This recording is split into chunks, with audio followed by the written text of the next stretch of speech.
السلام عليكم ورحمة الله وبركاته. رمضان كريم وكل سنة وانتم طيبين. أول رمضان ليا وأنا معاكم على الصفحة. ربنا يتقبل منا في هذا الشهر الكريم أعمالنا وصيامنا وقيامنا وركوعنا وسجودنا. اللهم تقبل منا صالح أعمالنا واجعلها في ميزان حسناتنا. ربنا يتجاوز عنا سيئاتنا وأخرجنا من شهر رمضان كالوليد وصفحاتنا بيضاء. اللهم ارزقنا الصلاح في الحال والرزق والحياة والممات. اللهم امين. قولوا امين وادعوا لي دعوة حلوة واكتبوا لي تعليق في الكومنتات حلو كده زيكم وقولوا لي انتوا بتتابعوني من بلد ايه. احنا زي اي حد في الدنيا بنحب الفانوس، والفانوس اصبح جزء لا يتجزأ من طقوس رمضان ومن ثقافة وزينة رمضان، وكل التجار بيستنوا من السنة للسنة علشان يبيعوا الفوانيس. الفانوس ليه معاني كتيرة جوه قلوبنا، وهو الفرحة طول شهر رمضان في البيوت وفي الشوارع وفي كل مكان في مصر. فانوس رمضان إحساس جميل بنستناه من السنة للسنة، وبيشتريه الكبير قبل الصغير. ولو لفينا كل ركن في مصر هنلاقي فانوس بينور الشوارع والقلوب كمان. كلمة فانوس أصلها إغريقي ومعناها الإضاءة. زمان وقبل الكهرباء كانت الناس بتعيش على المشاعل والنار اللي داخل الفوانيس، وكانت أحد أهم وسائل الإضاءة في البيوت والطرق كمان قبل ما يتحول لفانوس ببطارية. وقصة فانوس رمضان بدأت من هنا، من أرض المحروسة، واتنقلت للعالم الإسلامي كله، وفي أكتر من حكاية لسبب ارتباط الفانوس برمضان. أول حكاية بتقول إن أول ظهور للفانوس كان في شهر رمضان، وبالتحديد في 7 رمضان 362 هجرية 11 يونيو 972 ميلادية، لما دخل الخليفة الفاطمي المعز لدين الله مصر، وكان بالليل، وخرج الناس والأطفال في موكب عظيم لاستقباله بالفوانيس لإضاءة الطريق.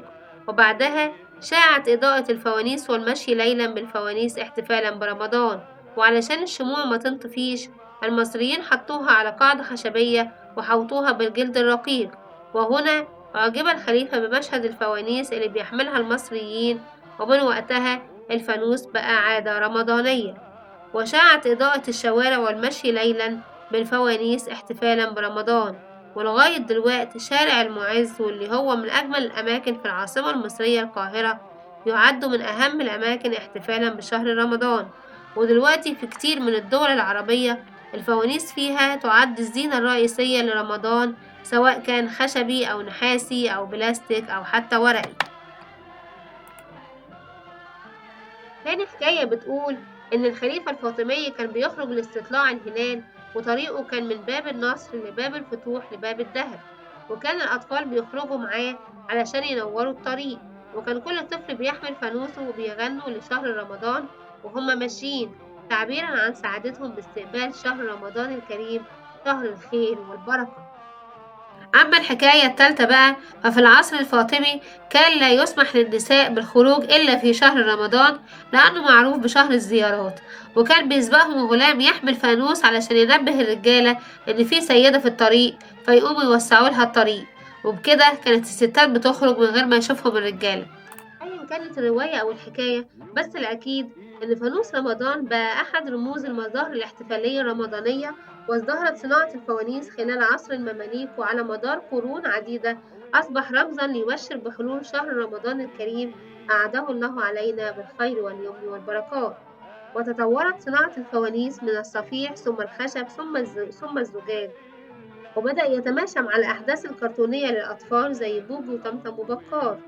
وامتدت صناعة الفوانيس إلى مدن عربية أخرى مثل حلب ودمشق والقدس.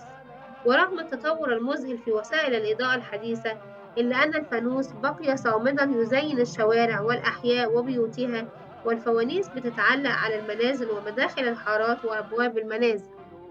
وعرف الفانوس لدى العرب باسم النمام، لاعتقادهم بأنه يستخدم ليلا للتسلط على الآخرين والتلصص والتجسس. وفي مناطق كتيرة في مصر مشهورة بصناعة الفوانيس، زي منطقة تحت الربع والغورية، ومنطقة بركة الفيل في السيدة زينب والحسين والأزهر والعتبة والدرب الأحمر. وبقت حكاية فانوس رمضان اللي بقى رمز رمضاني وعادة رمضانية، وانتشرت في مصر وبعد كده معظم الدول العربية علشان يكون مصدر للبهجة والفرحة بدخول شهر رمضان. بقى فيه زائد غير متوقع دلوقتي وهو الفانوس الصيني. لو دخلت على أي منصة تسوق إلكتروني صينية هتلاحظ آلاف الخيارات لفوانيس رمضان، والفانوس الصيني غير فانوس رمضان التقليدي بتاعنا بشكله وألوانه. بقى فيه فوانيس دلوقتي بلمبات وبطارية وبيغني كمان أغاني رمضان، وظهرت فوانيس عليها أشكال كرتونية ولاعبي كرة قدم زي فانوس محمد صلاح.